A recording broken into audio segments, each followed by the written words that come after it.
வணக்கம்.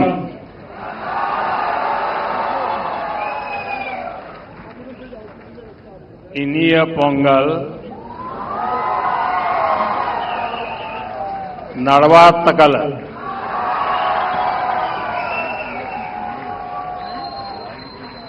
आज पोंगल एक ग्लोबल फेस्टिवल बन चुका है. दुनिया भर में तमिल समुदाय और तमिल संस्कृति से प्रेम करने वाले लोग इसे उत्साह के साथ मनाते हैं. उसमें मैं भी एक हूं.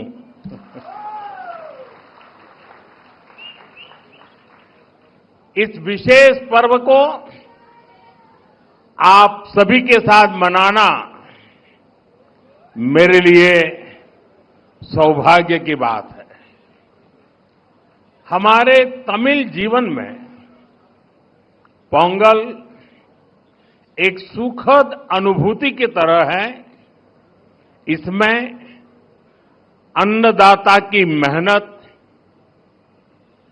धरती और सूर्य के प्रति आभार का भाव है. साथ ही ये पर्व हमें प्रकृति, परिवार और समाज में संतुलन बनाने का रास्ता दिखाता है. इस समय देश के अलग अलग हिस्सों में लोहड़ी, मकर संक्रांति, माघ बिहू और अन्य त्योहारों की भी उमंग है. मैं भारत और दुनिया भर में रहने वाले सभी तमिल भाई बहनों को पोंगल की और सभी पर्वों की बहुत बहुत शुभकामनाएं देता हूं. साथियों, वैसे मेरे लिए ये भी बहुत सुखद रहा है कि पिछले वर्ष मुझे तमिल संस्कृति से जुड़े कई कार्यक्रमों में शामिल होने का अवसर मिला. मैंने तमिलनाडु में 1000 साल पुराने गंगईकोंडा चोलापुरम मंदिर में पूजा की.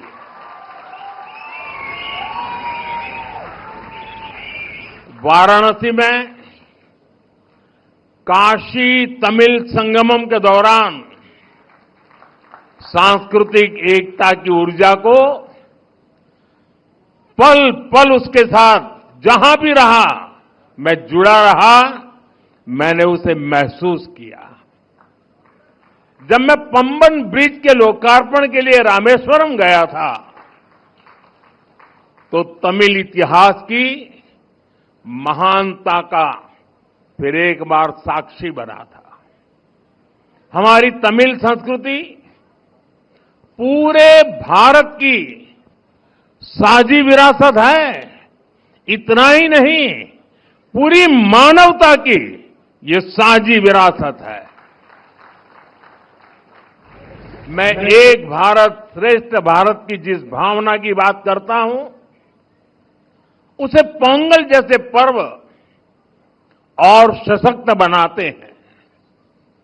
साथियों, दुनिया की लगभग सभी सभ्यताओं में फसलों से जुड़ा कोई न कोई उत्सव मनाया जाता है.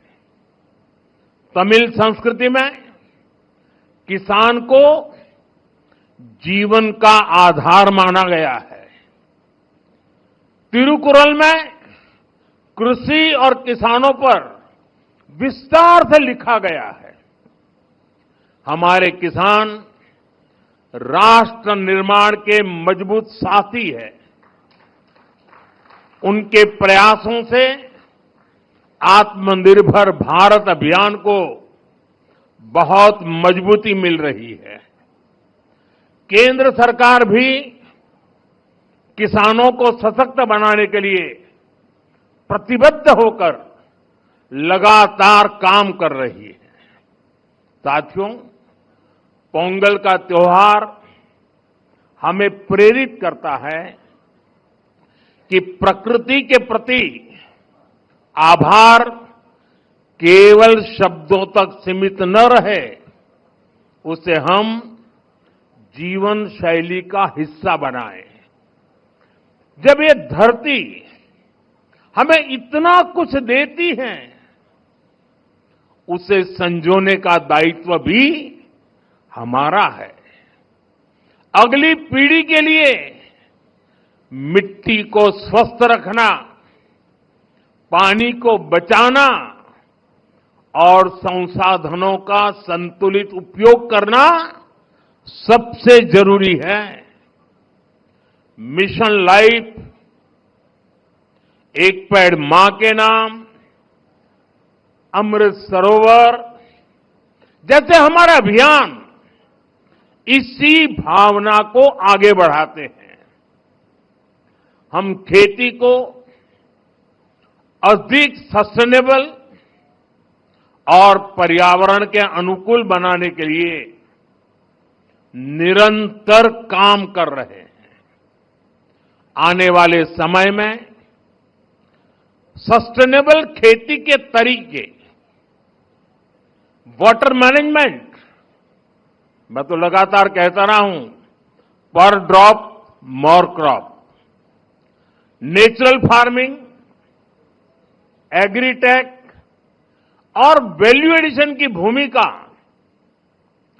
बेहद महत्वपूर्ण है।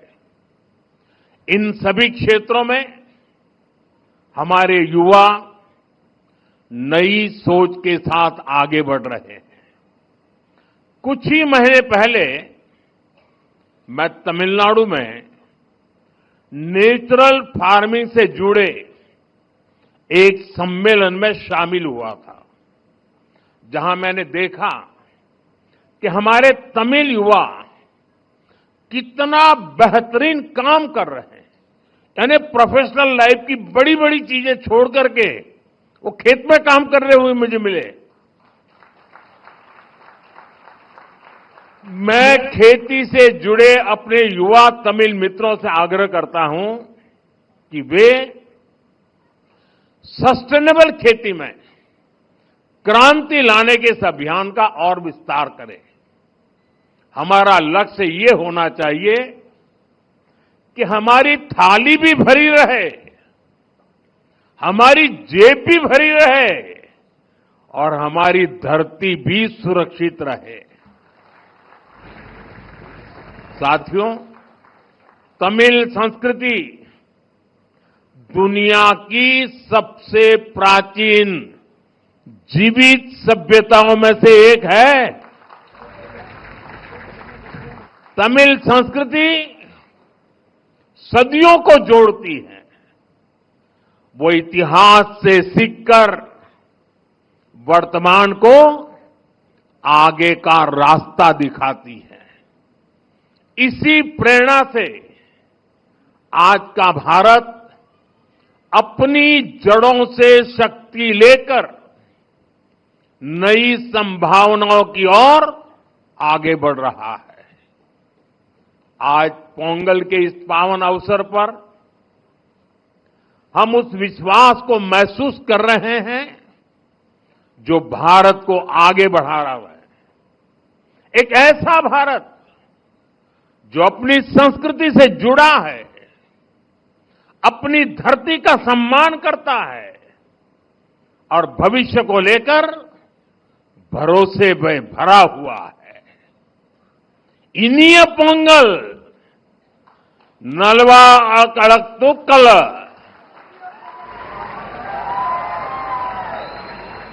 वागा तमिल, वड़गा भारतम। एक बार फिर आप सभी को पोंगल की बहुत बहुत बधाई, बहुत बहुत धन्यवाद। वणक्कम।